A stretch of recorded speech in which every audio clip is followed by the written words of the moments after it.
Terima kasih Anda masih bersama kami di Kompas Petang. Saya Cynthia Rompas. Saudara, tim advokasi untuk demokrasi yang juga kuasa hukum Del Pedro CS menyatakan dengan pelimpahan berkas perkara kliennya ke kejaksaan, maka sudah tidak ada lagi urgensi penahanan terhadap Del Pedro Marhen.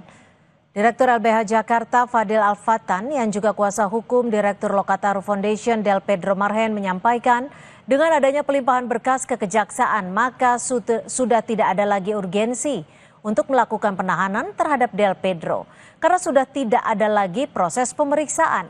Pihaknya mengimbau kejaksaan untuk melihat perkara tersebut secara objektif. Menurutnya perkara yang dihadapi Del Pedro CS adalah suatu penegakan hukum yang tidak murni. Adanya pelimpahan ini membuktikan bahwa sudah tidak ada urgensi lagi terkait dengan penahanan. Karena asumsinya ketika berkas itu dilimpahkan, baik itu tahap 1 maupun tahap 2, maka sudah tidak ada lagi proses pemeriksaan. Bahwa perkara ini adalah suatu penegakan hukum yang tidak murni, tapi adalah upaya perburuan kambing hitam dalam berbagai dugaan kerusuhan pada Agustus lalu. Dikutip dari akun media sosial Kontras, disebutkan masih ada 2 orang hilang yang hingga kini belum kembali. Dalam keterangannya, 2 orang yang masih hilang adalah M. Farhan Hamid yang hilang sejak 29 Agustus 2025 dengan lokasi terakhir di Brimob Kuitang, Jakarta Pusat. Serta Reno Syahputra Dewo yang hilang sejak 29 Agustus dengan lokasi terakhir di Brimob Kuitang, Jakarta Pusat. Kakak M. Farhan menyatakan sebelum hilang, adiknya ikut unjuk rasa atas tewasnya ojek daring Afan. Saya diajak sama dia kan, mau ikut nggak mas ke Kuitang? Saya tanya ada apa di sana kan? Dia bilang demo. Kalau ke orang tua sendiri, dia kalau ke orang tua dia bilangnya sih mau mengikuti pemakamannya Afan. Keberadaan Reno Syahputra Dewo dan Muhammad Farhan Hamid hingga kini masih belum diketahui.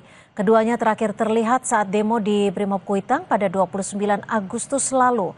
Kita akan membahasnya bersama penasehat Kapolri Arianto Sutadi dan juga Usman Hamid, Direktur Eksekutif Amnesty International. Selamat petang Pak Arianto. Mas Usman, terima kasih sudah bergabung bersama kami di Kompas Petang. Pak Arianto, ini terkait keberadaan 2 orang yang dinyatakan masih hilang ini. Apakah Pak Arianto juga sudah memperoleh informasi terakhir terkait dengan proses dan juga update pencariannya oleh pihak kepolisian? Ya, saya tadi sempat menanyakan juga ya di Polda Metro. Dan kabarnya memang tadinya kan dari 3, 1 udah ketemu. Kemudian yang 2 ini masih dilacak. Dan sekarang ini kan Polda Metro menggunakan pakai IT ya, pelacakannya itu ya. Dari 2 itu selama ini yang satunya dulu pernah terlihat di suatu tempat gitu. Tapi kemudian dilacak kembali, kemudian tidak ada. Nah, kalau yang satu itu sama sekali belum pernah terlacak dari IT itu. Sehingga ya sampai sekarang masih tetap didalami terus, tapi sampai sekarang belum ada hasilnya untuk yang 2 itu. Jadi artinya untuk Farhan dan Reno tidak ada deteksi keberadaan. Apakah dari ponselnya bisa dideteksi keberadaannya, Pak Arianto? Saya tidak tahu persis ya, saya tidak menanyakan ke situ. Hanya tadi mengatakan bahwa yang satu itu sempat terdeteksi ya dengan pakai pencarian jejak melalui IT ya. Itu pernah terlihat di satu tempat gitu ya. Dan kemudian, tapi kalau yang satu lagi belum pernah sama sekali terdeteksi dari itu. Itu terakhir terlihat di mana terdeteksinya Pak Arianto? Dan ini Reno atau Farhan? Sama kan dua-duanya sama dari Kuitang itu ya. Betul, saya nggak begitu tahu, Mbak. Okay. Sorry, saya nggak menanyakan sedetail itu. Tapi terakhir terlihat informasi yang Pak Arianto dapatkan, apakah di Kuitang atau sudah ada di daerah lain? Enggak, di tempat lain. Di tempat lain. Ya. Di mana itu lokasinya Pak Arianto? Enggak tahu saya, karena penyidik kan nggak beritahu.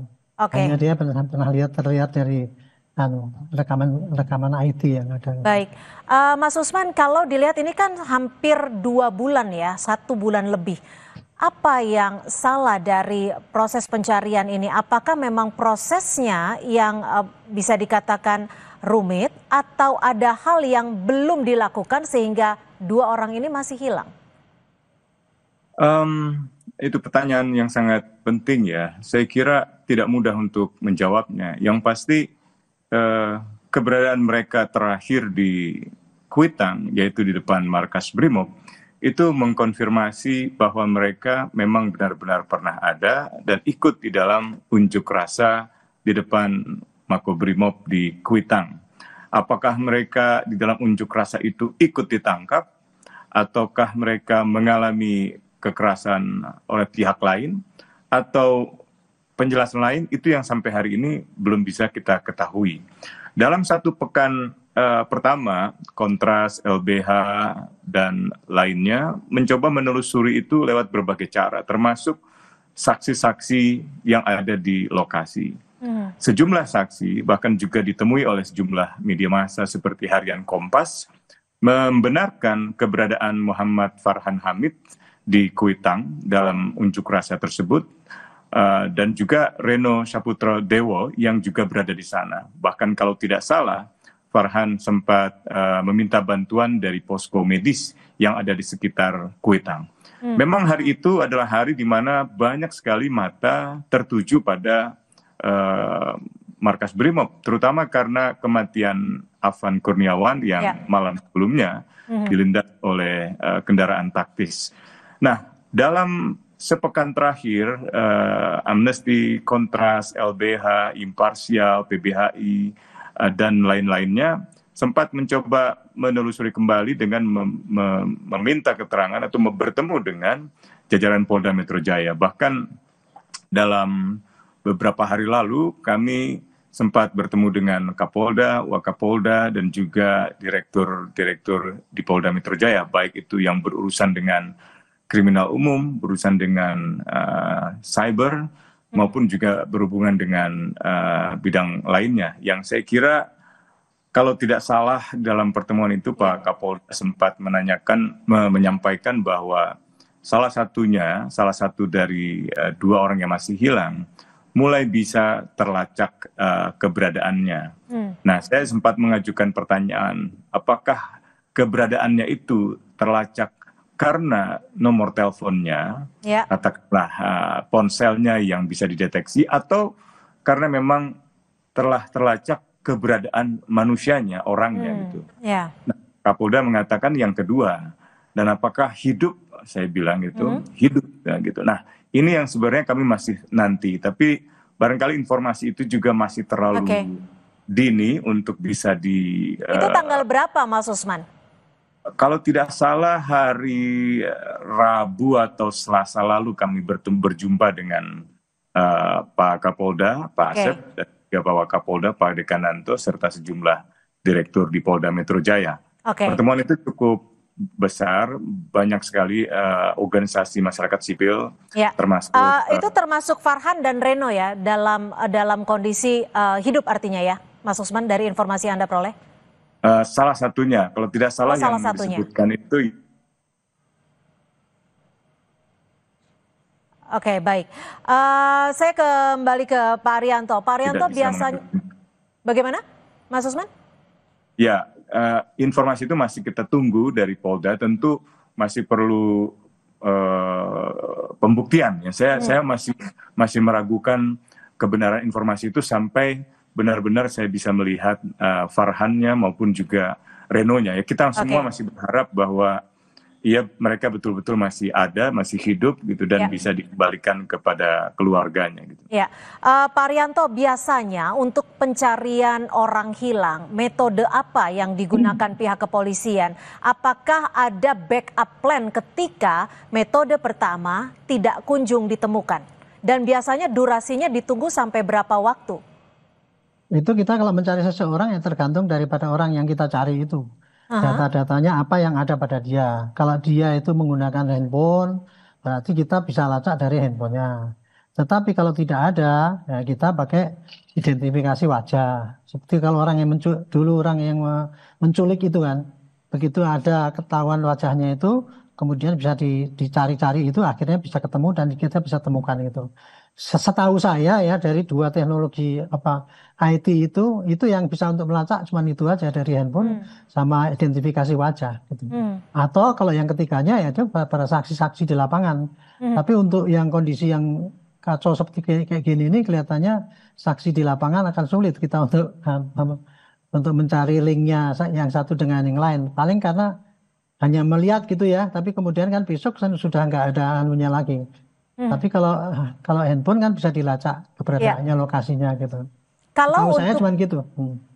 Pak Rianto, kalau untuk sebelumnya ada orang hilang juga yang akhirnya ditemukan, itu menggunakan metode pencarian seperti apa? Dan apakah metode itu sudah digunakan untuk pencarian Reno dan Farhan?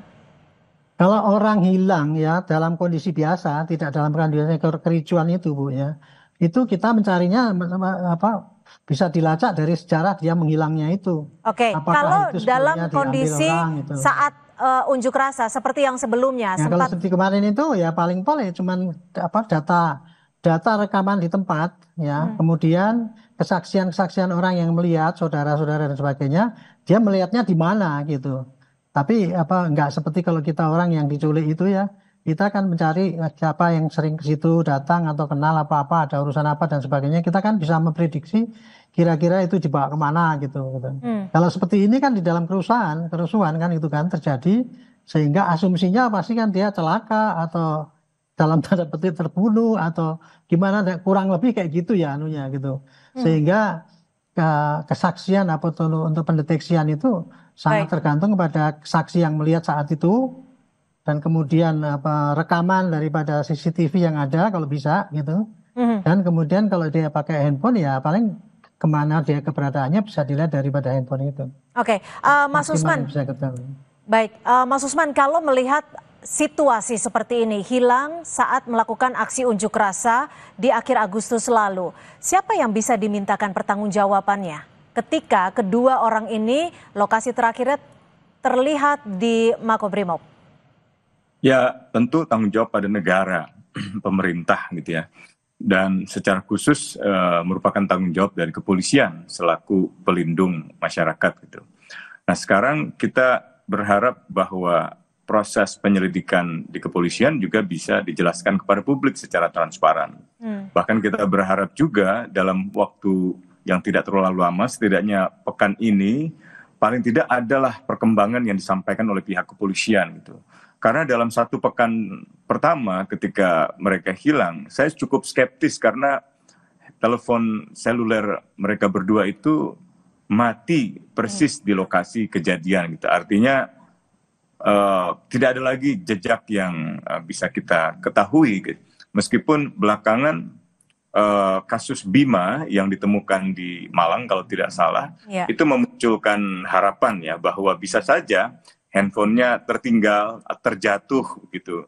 Kan di antara sekian banyak orang yang terlibat di dalam aksi demonstrasi, ada yang damai, ada juga yang menggunakan kekerasan, tentu situasinya tidak terkendali. Bisa saja telepon seluler itu terjatuh, bisa juga telepon seluler itu hilang.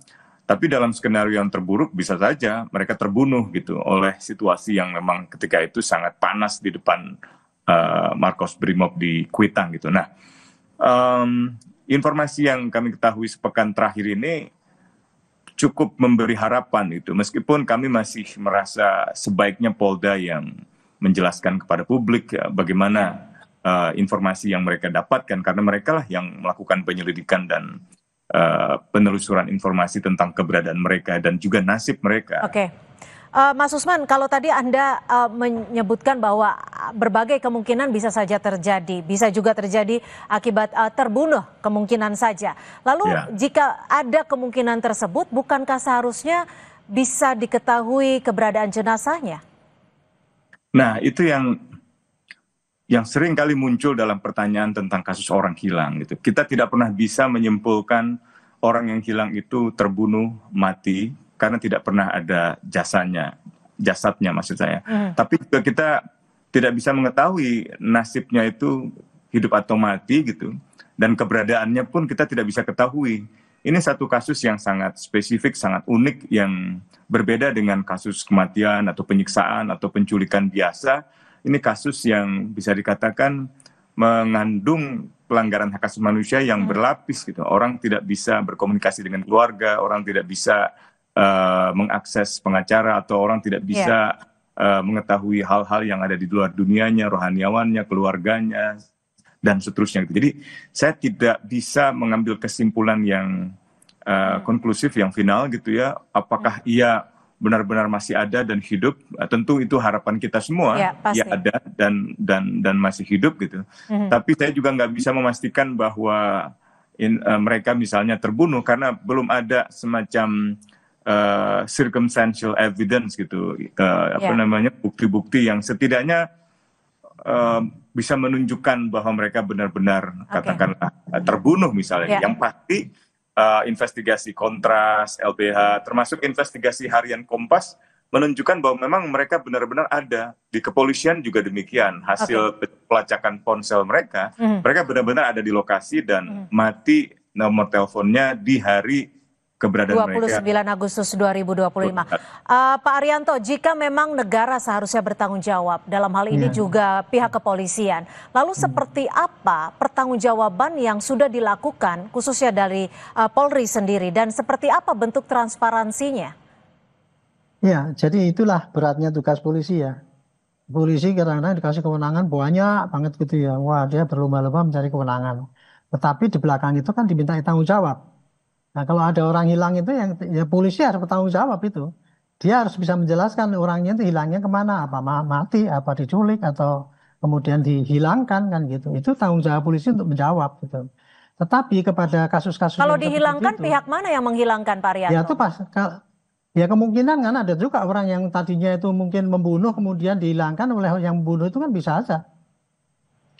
Kan bisa itu kemungkinan terjadi. Tapi intinya gini, pada orang yang hilang itu jelas itu menjadi tanggung jawab daripada aparat keamanan, karena memang tanggung jawabnya itu. Kalau seandainya dia tidak bisa menemukan itu ya, paling tidak dia bisa menerangkan ini kira-kira hilangnya kenapa, yang dijelaskan. Kalau dia tidak bisa menemukan, dia hanya bisa menjelaskan sejauh ini loh yang sudah kita kerjakan gitu ya. Ini bukti-bukti yang kita dapat, kemudian kita kerjakan. Kalau ada bukti tambahan silahkan minta. Ya kira-kira segitulah anunya. Baik, jadi dibutuhkan transparansi dan juga update terbaru agar masyarakat juga bisa mendapatkan informasi. Terima kasih Penasihat Kapolri Pak Arianto Sutadi, dan juga terima kasih Mas Usman Hamid, Direktur Eksekutif Amnesty International, sudah berbagi perspektif. Selamat sore. Selamat sore Pak Usman. Saudara, informasi lainnya, Rismon Sianipar kembali mendatangi Universitas Gadjah Mada Yogyakarta mempertanyakan ijazah Presiden RI ke-7 Joko Widodo. Kali ini soal ijazah Sarjana Muda Jokowi.